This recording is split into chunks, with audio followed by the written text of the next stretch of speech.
yang kita rencanakan sudah penuh perhitungan dan matang, tiba-tiba minyak dunia jatuh, saya di layoff ya, di PHK karena sudah tidak ada lagi eksplorasi sumur minyak di Indonesia.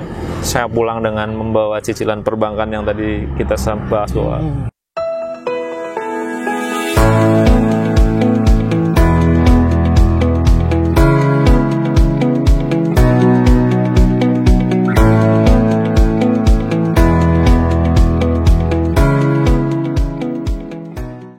Assalamualaikum warahmatullahi wabarakatuh. Semangat pagi dan salam sukses. Ya, hari ini saya sedang bersama seorang pemuda ya, karena masih muda ya. Seorang pemuda pengusaha kita.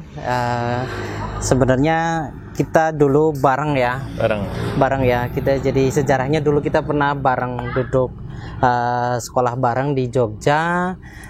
Teman sekelas ya, cuma beliau lebih beruntung ya. Beliau Mas Joko Purwono ya. Nih, Mas Joko Purwono sekarang lagi sibuk apa aja nih Mas Joko nih? Lagi sibuk, kalau bahasa Jawanya ngalor ngidul. Ngalor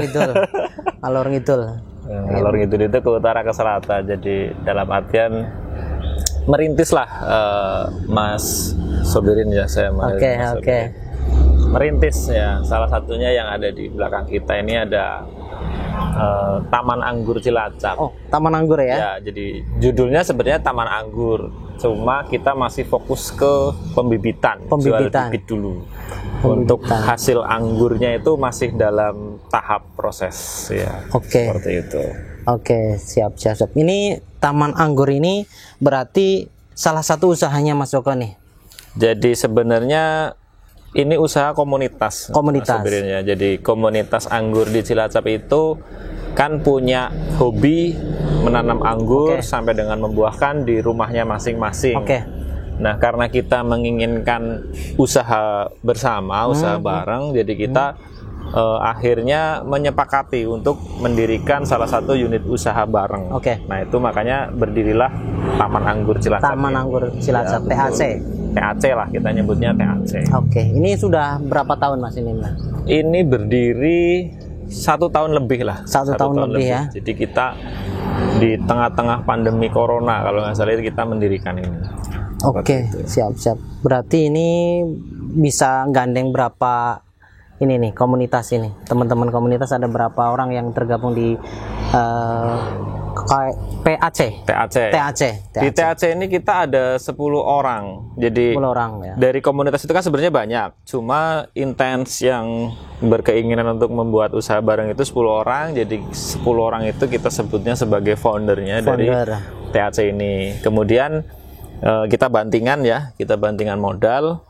Kemudian kita buat struktur pengelolaannya. Jadi mulai dari ada yang jadi manajer kebunnya, ada yang jadi CEO-nya, ada yang jadi manajer marketingnya, seperti itu. Nah, di perjalanan memang kita dari 10 orang itu kita masih membuka slot modal. Jadi ada beberapa yang orang luar yang hanya sekedar, ya mungkin ada yang hobi anggur atau yang orang biasa itu ada yang masuk beberapa lah, tapi jumlahnya nggak banyak seperti itu. Berarti bisa dikatakan teman-teman yang punya potensi dana lebih bisa gabung nih untuk paling tidak suka anggur dulu, sudah anggur kemudian bisa investasi masuk di komunitas TAC ini juga berarti ya. Kalau di TAC ini kita sudah close. Udah close. Jadi kita hanya patungan modal di awal berdirinya saja.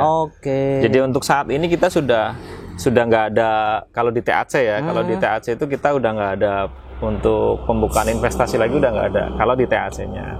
Itu seperti itu. Luar biasa. Jadi ini dikasih kesempatan bagus, jadi kita bisa sambil ngobrol, kemudian ngopi ya, ngopi di Taman Anggur Cilacap. Tadi katanya tidak hanya di TAC. Berarti sekarang usahanya apa aja nih Mas Joko selain di ini ya, pengelola ataupun komunitas TAC ini? Untuk usaha lain sebenarnya saya bergerak dari basicnya itu toko bangunan, Mas Sobirinya. Jadi toko bangunan kita itu namanya Warung Bangunan. Warung Bangunan. Di Cilacap alhamdulillah kita sudah ada 2 cabang. Jadi mantap. ada di Kuripan, Kecamatan Pesugihan. Satu lagi ada di Pleret, itu masuknya Tritih Lor. Kecamatannya Jeruk Legi. Jadi kalau yang Tritih itu yang deket ke arah bandara lah.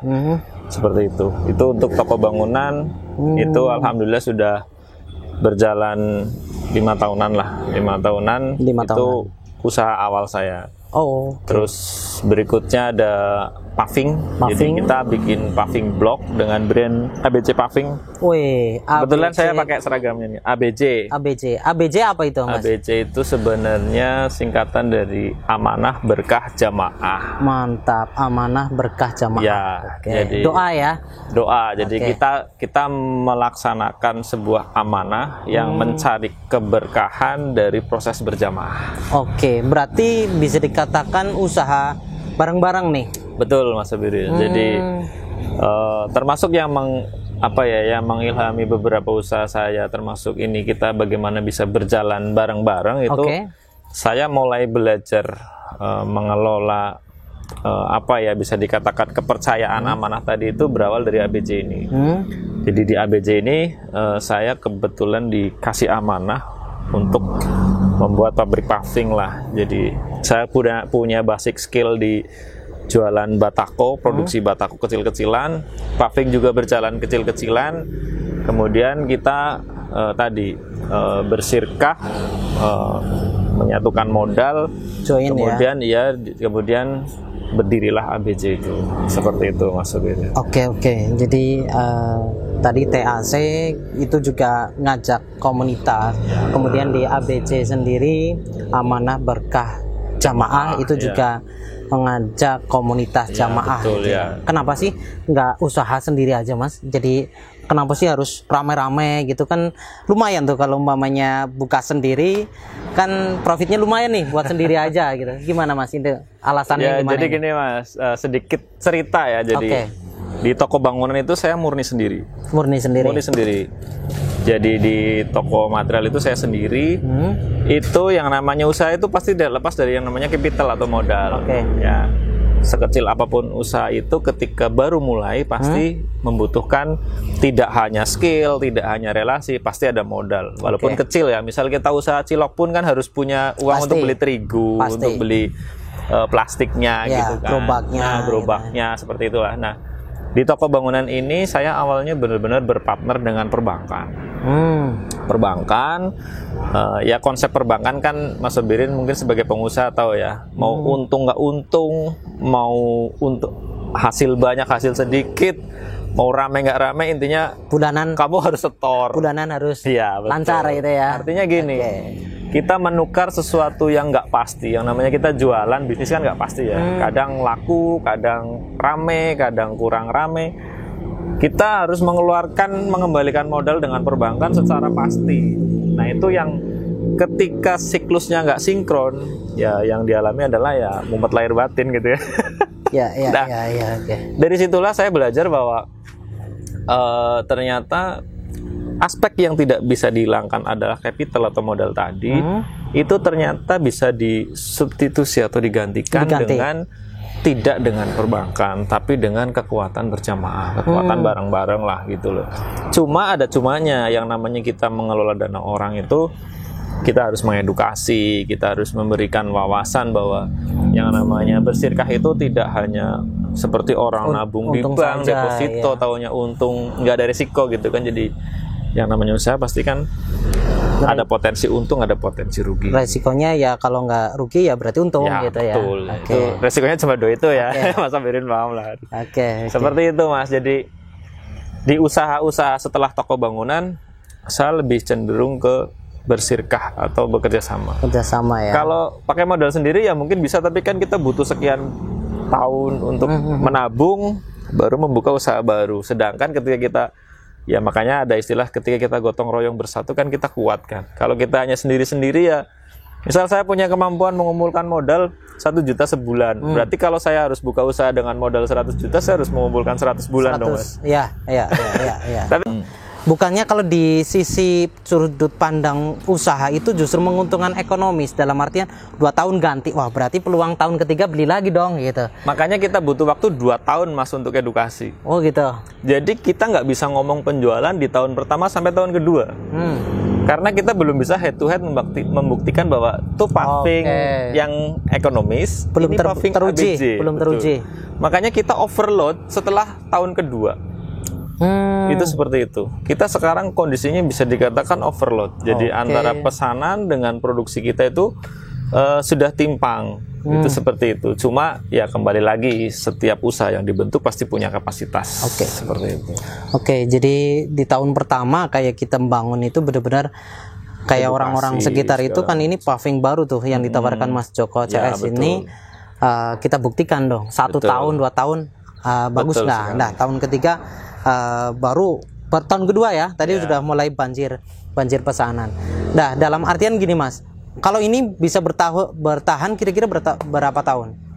Kalau secara grade mutu dan aplikasi, ketika itu digunakan sesuai tadi grade-nya, itu kalau kita ngelihat paving di Jogja itu 15 tahun masih. 15 tahun ya? 15-20 tahun itu masih bertahan lah. Seperti katakanlah kita pernah belajar di Jogja itu, bahkan jalan yang dilewati bis itu pakai paving ya? Seperti itu. Nah, ketika mutunya sesuai yang diaplikasikan, itu bisa, kalau kita malah kadang punya slogan gini, tuku sepisan go selawase. Nah, tuku sepisan go selawase, beli sekali tapi untuk selamanya. Berarti dengan kata lain pembeli itu peluang untuk beli lagi kecil dong, karena wah udah awet gitu kan. Nah, maksudnya nggak model usaha yang kira-kira orang itu biar repeat order 2 tahun hancur aja lah, nanti tahun ketiga biar beli lagi gitu kan. Kalau itu kan kayak customer baru lagi, atau justru berkebalikan bahwa dengan beli ini selawase ternyata ngomong ke banyak orang gitu. Gimana pengalamannya Mas Joko nih? Kalau ini konsep bisnisnya bukan seperti katakanlah perabot rumah tangga ya Mas. Kita beli sekarang 6 bulan, setahun rusak, terus di upgrade lagi. Tapi enggak, kita konsep jualannya itu seperti orang, katakanlah Mas Sobirin beli mobil, sampai bosan makai nggak rusak. Toh ketika punya budget pasti akan upgrade atau beli lagi kan. Nah sama paving misal gini, beli ke kita dipasang 10 tahun nggak rusak. Kalau tahun depan atau 2 tahun lagi punya budget, kan lahan yang lain yang mau dipaving, atau mau bikin investasi di tempat lain. Jadi kita nggak ada yang namanya waste atau mubazir, atau misal ya katakanlah gini lah Mas, kita mengeluarkan 1 juta 3 tahun umurnya habis. Kita mengeluarkan 1,5 juta mau dipakai 10 tahun nggak habis, masih barangnya masih bagus. Secara limbah kan kita nggak menghasilkan limbah, berarti kan kita nggak produce limbah. Terus ketika 3 tahun 4 tahun punya uang lagi, pasti kepengen bikin lagi yang di tempat lain. Nah itu konsep kita itu ya, kita kembali lagi kiblatnya adalah yang sudah terbukti di Jogja. Ketika beli paving buat bikin jalan, katakanlah setiap tahun ada anggaran jalan, kan nggak berkutat dibikin jalan itu toh. Meluas pengembangan. Jadi selesai dengan satu masalah dan menyelesaikan lebih banyak masalah. Jangan sampai masalah itu 2 tahun berkali berulang-ulang terus ya. Itu belajar dari pengalaman proyek-proyek di Indonesia lah ya, bikin jalan 2 tahun 3 tahun rusak, bikin jalan lagi, bikin jalan. Berarti bisa jadi ini nggak ini nih, nggak istilahnya nggak apa istilahnya, kalau untuk proyek-proyek yang sifatnya tahunan nggak masuk nih. Kayaknya kan tahun kedua lah masih awet. Nah berarti tahun kedua katakanlah gini, makanya kita membutuhkan terobosan itu dalam arti gini Mas. APBD tahun ini untuk bikin rumah sakit. Ketika pakai paving ABJ, rumah sakitnya bagus. Tahun depan kan bisa bikin puskesmas 2. Tidak memperbaiki yang ada, nggak selesai kan. Kapan kita mau maju gitu. Jadi nilai itu keuntungan profitnya justru dialihkan ke usaha baru atau cabang baru, tempat gitu lain. Kan. Jadi, menarik ini. Nggak berkutat di itu saja kan. Kasihan kita ngelihat customer tahun ini halamannya di paving, 3 tahun lagi udah remuk. Ganti lagi. Selama 3 tahun di 1,5 udah cecel-cecel, sudah berbahaya kalau anak-anak bermain, sudah nggak asik ketika mau nyuci mobil, sudah belepotan. Nah itu kan benefitnya kita kasih di situlah. Siap. Nih tadi pengalamannya Mas Joko pernah merintis usaha secara pribadi ya, Kemudian tadi muncul juga usaha secara kolektif ya, kolektif, berjamaah gitu kan, atau bersirkah gitu.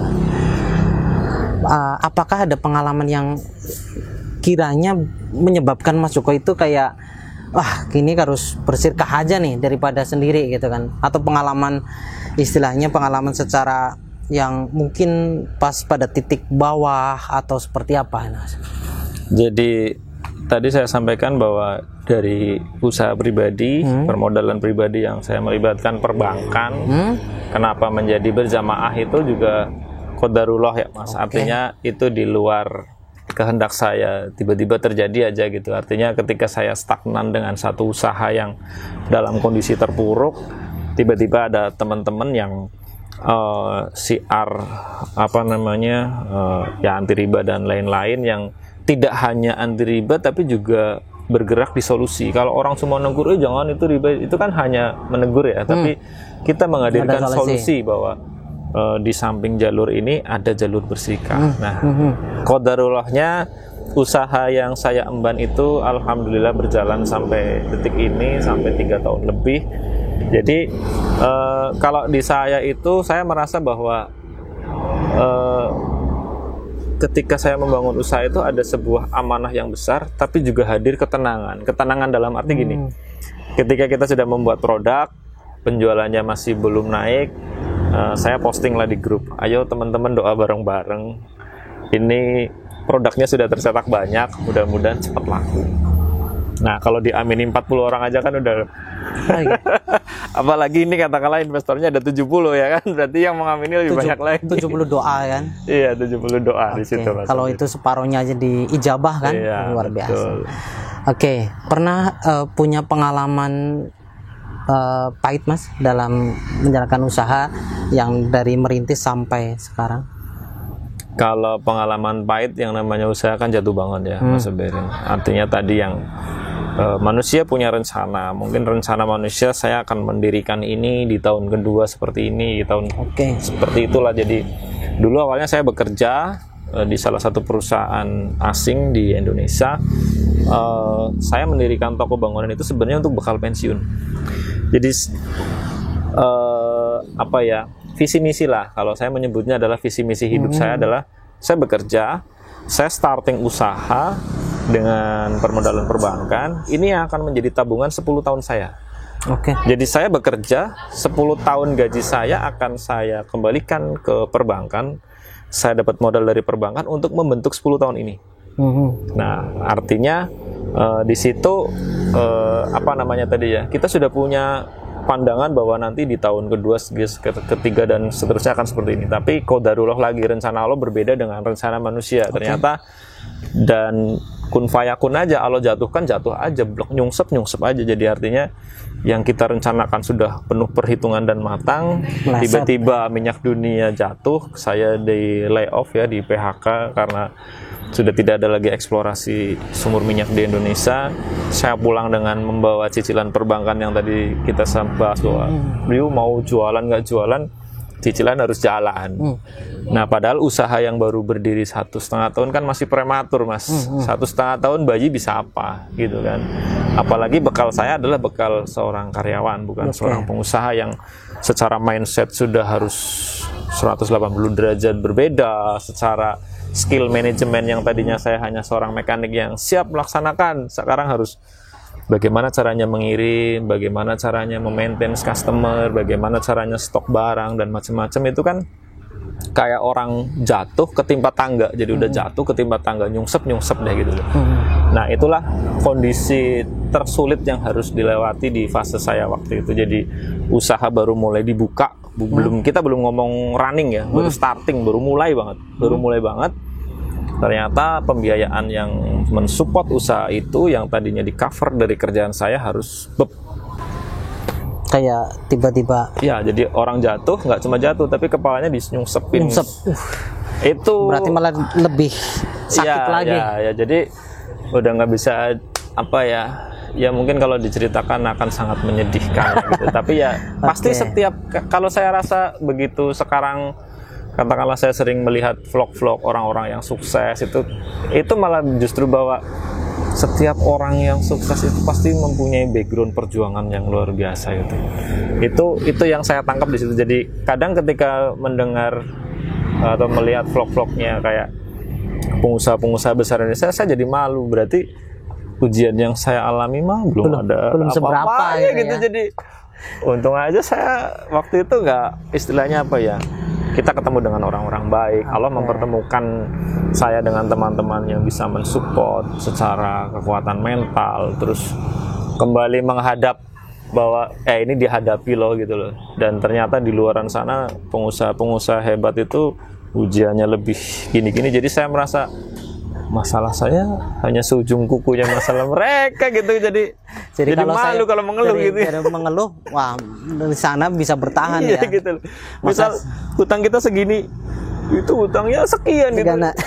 Itu aja masih bisa berdiri, masih bisa senyum, masih bisa ini. Dan yang penting saya membawa slogan bahwa segala sesuatu itu yang sudah menjadi keputusan kita terdahulu ya kita menyangkut dengan perbankan tadi, hutang dan macam-macam, ya tuntaskanlah itu.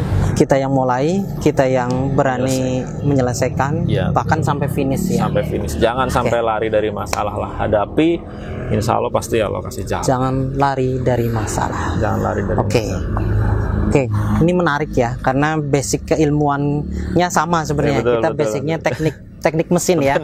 Walaupun saya lebih terjerumus lebih dulu ya. Terjerumus lebih dulu ya usaha ya. Lebih terjerumus lebih dulu, lebih ini ya. Saya pas melihat postingannya Mas Joko, loh, kok Mas Joko sekarang usaha juga gitu kan. Apalagi basicnya Mas Joko tadinya karyawan yang saya pikir bukan karyawan yang biasa-biasa saja. Ini perusahaan minyak loh, berminyak ya. Berminyak itu kan luar biasa, kan udah kelihatan lah sebegitu ya, ataupun besarnya segitu gitu. Tapi kok bisa berani ataupun memberanikan diri untuk banting setir. Itu saya lebih aplaus lagi. Kalau saya basicnya belum sampai ke minyak belum ya. Jadi ketika saya usaha rugi itu, saya basicnya belum terlalu yang kemarin ya. Ini Mas Joko kan tadinya berminyak nih, berminyak kemudian memulai sesuatu yang baru. Ini sebenarnya landasan ataupun tekad utama itu mungkin dari pribadi atau support keluarga atau seperti apa Mas? Jadi gini Mas, kembali lagi ke tujuan hidup ya. Jadi tujuan hidup seseorang kan masing-masing. Kalau saya tuh berorientasi bahwa saya harus kedepannya mungkin di usia 40 tahun ke sana, saya harus free finansial dan free waktu. Itu saya dapatkan dari STM ke sekolah kuliah lah ya. Artinya tujuan hidup apa sih gitu kan. Kalau kita setiap hari menjalani rutinitas yang istilahnya kita nggak sampai beribadah, katakanlah kita tergadai ya, itu kan tujuan hidup kita apa sih, kayaknya ngeblank. Nah, berawal dari situ saya menempuh jalur bahwa kedepannya adalah saya seorang pengusaha atau pebisnis. Cuma ketika lulus sekolah tadi saya harus menempuh profesional dulu, kerja dulu, untuk cara orang Jawanya itu cari modal lah gitu kan. Nah, sebenarnya proses yaitu dari lulus saya langsung bekerja selama kurang lebih 2 tahun di pertambangan, kemudian resign, saya mencoba mulai membuat bisnis kecil, ternyata belum bisa sesuai dengan harapan.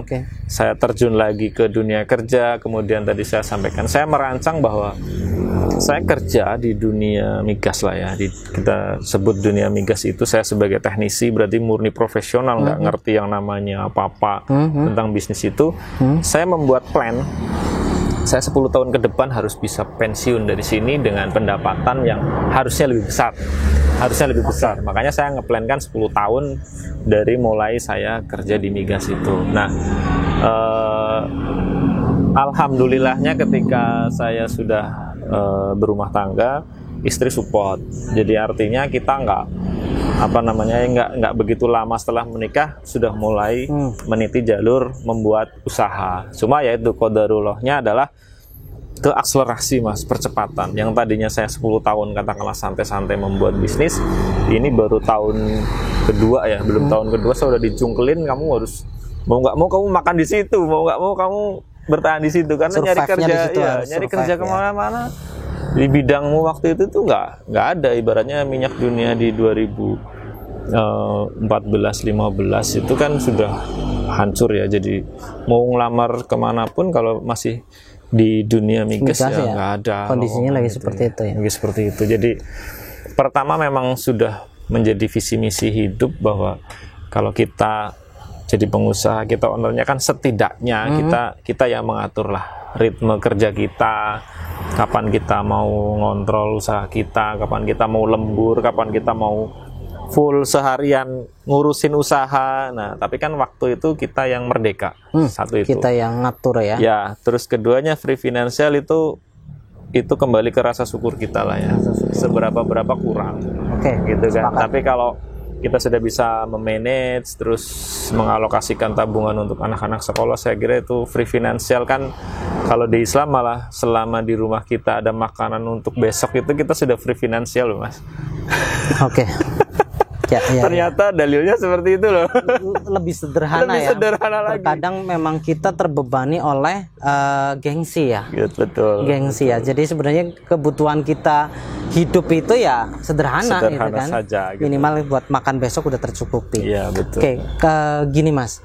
Biasanya kalau teman-teman yang basicnya adalah kuliah, kemudian punya keilmuan yang saya pikir itu spesifik ya, itu ketika memulai usaha kemudian kok kayak mulai kerasa wah ini bangkrut nih kalau gini, rugi nih gitu.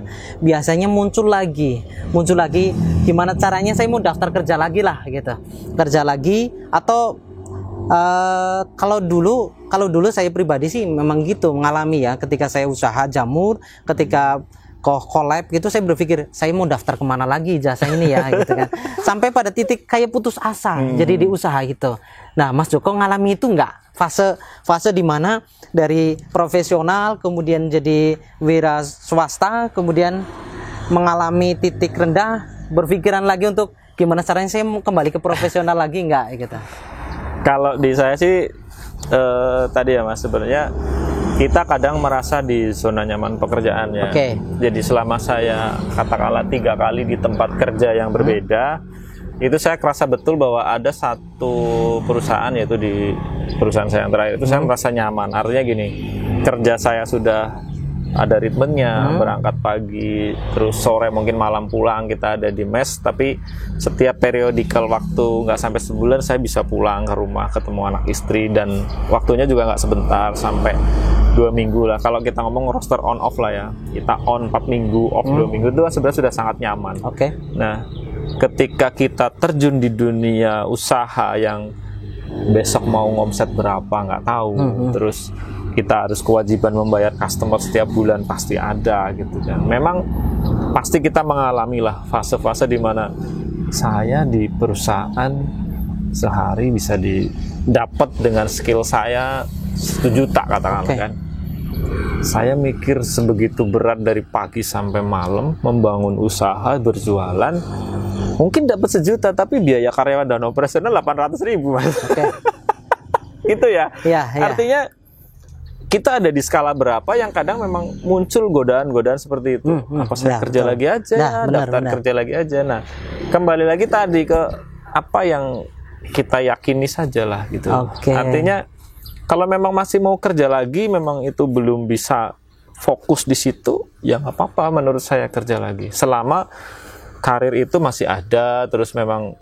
Jadi sekarang pada kuncinya itu kita hidup nyari apa sih? Nyari kenyamanan, terus kemudian dalam kita beribadah nggak ada masalah, ya sudah jalani. Itu kalau versi saya ya. Jadi selama kamu kerja, kamu beribadahnya kamu nggak terganggu, masih bisa kamu laksanakan, nggak masalah. Kenapa tidak? Justru kamu membangun sesuatu mungkin yang lebih besar dalam bentuk korporasi. Tapi ketika kamu mempunyai passion bahwa saya lebih nyaman usaha, ya nggak apa-apa jalani. Jadi kuncinya adalah di ketenangan kita dulu Mas. Jadi jangan sampai gara-gara motivasi A, motivasi B kita latah ya. Iya, latah. Jadi orang tanpa persiapan tiba-tiba memutuskan sesuatu, ya itu kembali ke pilihan hidup lah ya. Tapi ketika sejauh ini prosesnya itu saya menyimpulkan bahwa kamu masih nyaman bekerja, nggak apa-apa. Kamu hasilnya katakanlah di perusahaan A, B, C itu perusahaan raksasa kamu dapat besar, kamu bisa berinvestasi ya. Itu makanya kan setelah saya berjalan sedemikian jauh ini, ya mungkin belum jauh tapi versi saya sudah, ya mungkin tadi kalau udah berulang kali ada gagal, ada naik turun bahwa kita nggak lepas kok yang namanya membutuhkan satu dengan yang lain. Mungkin yang bekerja di perusahaan dia dengan pendapatan yang besar bingung uangnya mau diapain. Nah akhirnya kan akan bersatu padu gitu loh. Jadi nggak serta lah kalau semuanya jadi pengusaha, yang jadi pekerja siapa gitu kan. Jadi itu jadi pilihan hidup, kemudian ya, intinya segala konsekuensinya ya kita yang siap nanggung. Mau jadi karyawan, jadi karyawan pun kan bukan berarti tidak ada resiko. Iya betul.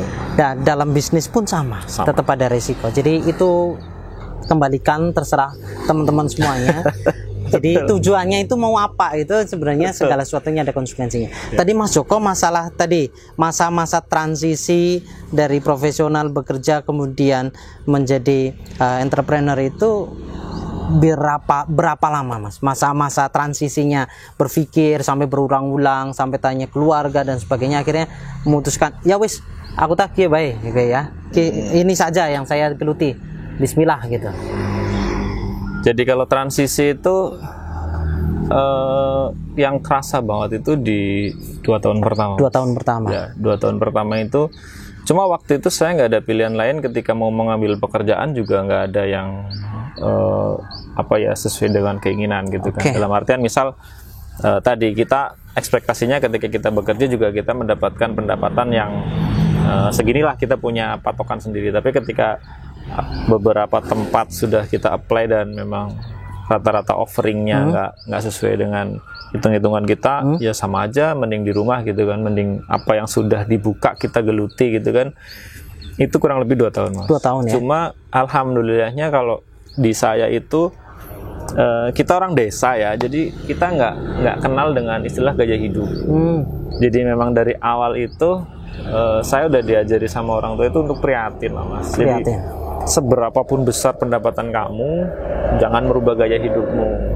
Jadi istilahnya mungkin kita bekerja di perusahaan asing, ya beli mobil lah, yang baru lah segala macam. Tapi memang waktu itu saya nggak berpikir untuk konsumtif yang berlebihan ya. Jadi istilahnya ya sekenanya lah gitu loh. Lebih ke arah ini dikumpulin buat tadi bangun usaha. Jadi alhamdulillahnya ketika berumah tangga, istri pun juga tidak terbiasa dengan gaya hidup ya. Tadinya makanya tidak ada tuntutan ya Mas Sobirin menyampaikan bahwa sebenarnya biaya hidup itu murah.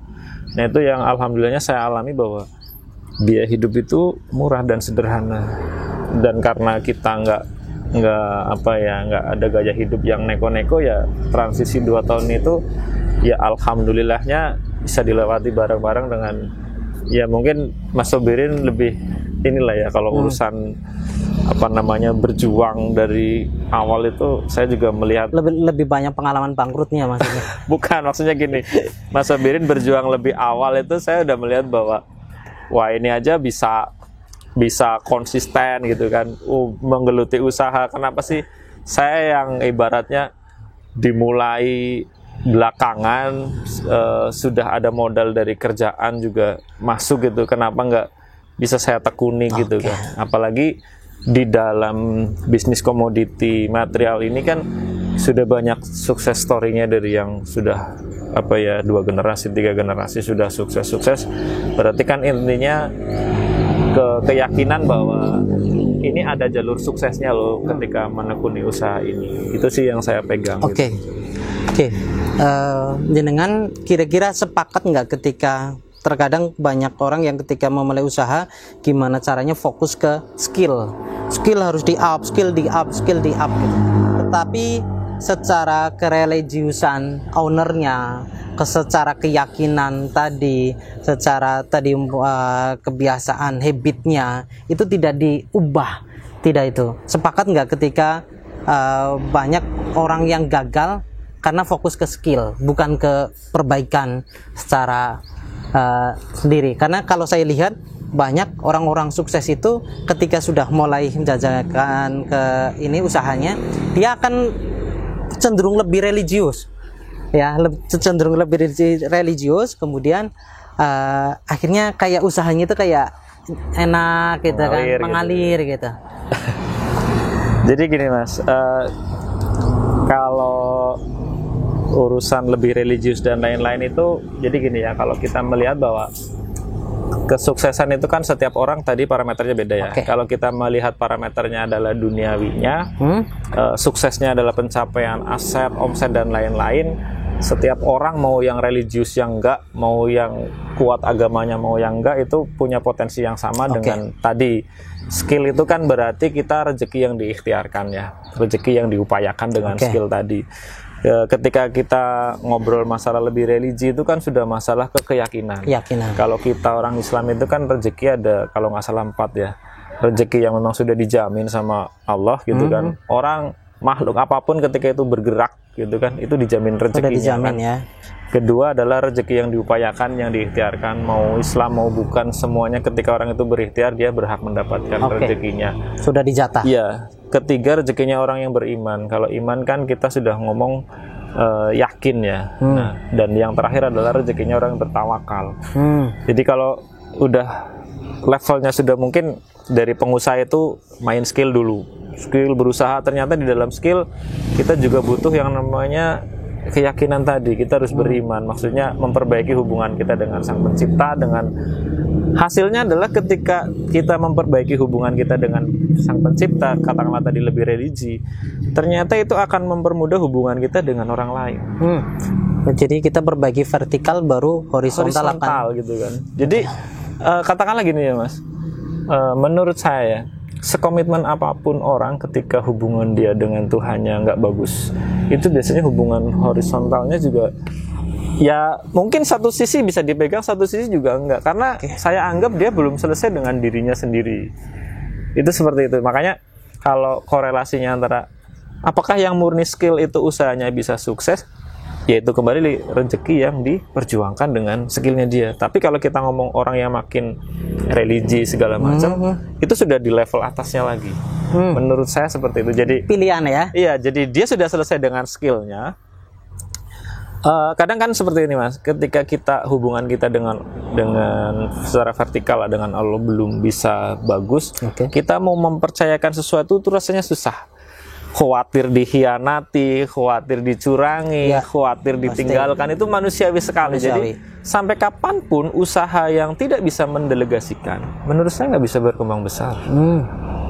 Karena kuncinya ketika kita mau besar, kita harus menjadi leader ya. Mungkin kayak Mas Sobirin kan sering ada pelatihan segala macam, mentoring, itu kan bentuk memberikan kepercayaan agar mereka lebih berkembang. Nah, saya juga mesti harus belajar banyak masalah inilah apa namanya, mengembangkan skill-skill. Nah, itu seperti itu Mas Sobirin. Jadi itu pilihan ya. Jadi kita tinggal keyakinannya kemana. Kemudian kalau menurut Mas Joko sendiri, terakhir nih, menurut Mas Joko usaha yang baik menurut pandangan tadi orang yang beriman atau yang bertakwa itu sebenarnya seperti apa ya? Usaha yang kiranya baik kita jalankan gitu. Kalau saya memegang prinsip bahwa kalau kita ngomong di usahanya, satu, usaha ini tidak melanggar syariat. Artinya secara produknya halal ya. Halal. Jadi kita ngomong beternak babi, produksi miras jelas menguntungkan mungkin ya secara. Tapi secara komoditi kita sudah melanggar syariat kita sebagai orang Islam. Keduanya memberikan manfaat lah.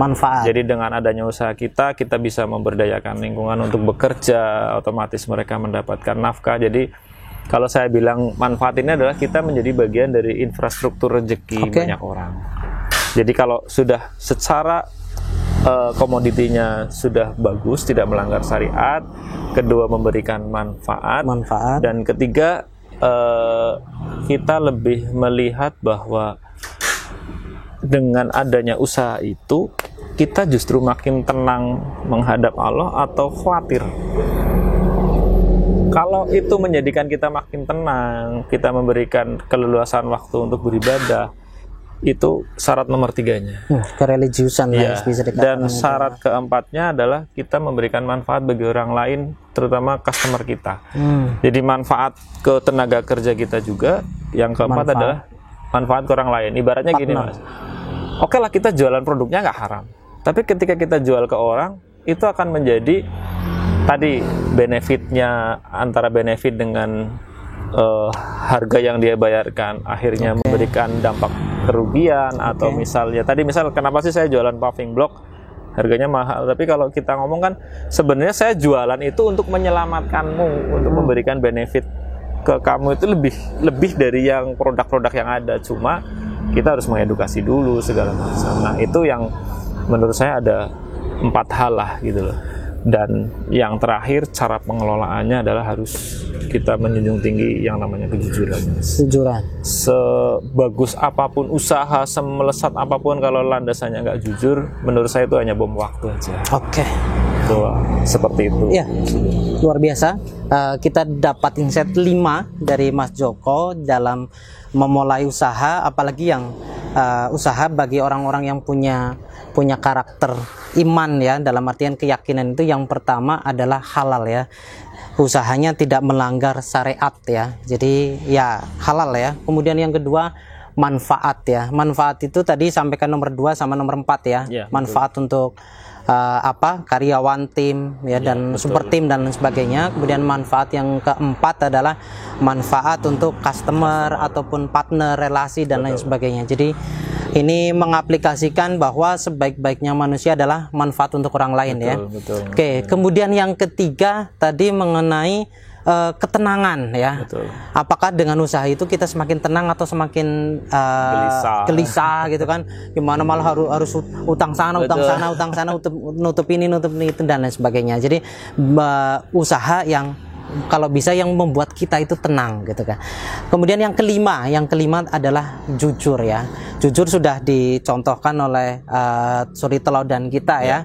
Jadi jujur itu sebenarnya itu investasi yang istilahnya tidak bisa bisa diuangkan atau dimaterikan ya. Tetapi itu justru nanti membuka istilahnya pundi-pundi kerjasama yang lain. Termasuk tadi Mas Joko bisa mendapatkan amanah dari jamaah, kemudian dari komunitas dan lain sebagainya. Kenapa? Ya karena mungkin salah satunya adalah kejujuran gitu. Jadi hari ini kita dapat 5 insight dari Mas Joko, dan bagi teman-teman yang mau mengaplikasikannya silahkan monggo dicoba di tempat masing-masing, ataupun konsultasi bisa kita tanya-tanya di kolom komentar ya Mas Joko ya. Boleh. Dan nanti juga bisa dicek ya, ABC itu ada 2 tempat di Kecamatan Kuripan ya. Jadi kalau ABC Paving itu produksi paving ya, itu lokasinya ada di Kuripan. Kalau ABC warung bangunannya ada 2 cabang. Warung bangunan ada 2 cabang. Di Kuripan tadi nempel dengan ABC Paving. Terus yang satu lagi ada di Tritihlor, Jeruk Legi ya. Betul. Di Jeruk Legi dan Kuripan itu sudah punya 2 cabang, dan sekarang kita duduk di TAC ya, tanaman anggur Cilacap. Ini juga salah satu model kolektif ataupun sirkahnya Mas Joko dan teman-teman.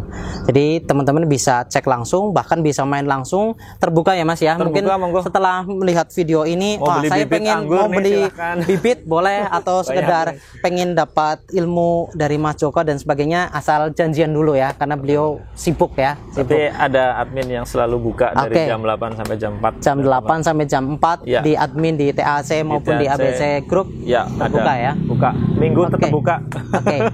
Kayaknya kita ke depan perlu kolaborasi kayaknya Mas ya. Apalagi kita sama-sama dulu, sama-sama satu kelas. Jadi kayaknya kalau kolaborasi agak nyambung sih, Siap. Oke, teman-teman, terima kasih atas atensinya, atas perhatiannya. Monggo jika ada masukan, kritik, saran bisa disampaikan di kolom komentar, dan bagi yang dekat daerah Cilacap dan sebagainya bisa langsung ke tempatnya Mas Joko ya. Jadi bantu kami tetap bertahan, dan biar semakin memberikan manfaat untuk yang lain, tetap like, subscribe dan nyalakan lonceng untuk channel Mas Joko. Terima kasih. Wassalamualaikum warahmatullahi wabarakatuh. Salam sukses. Terima kasih.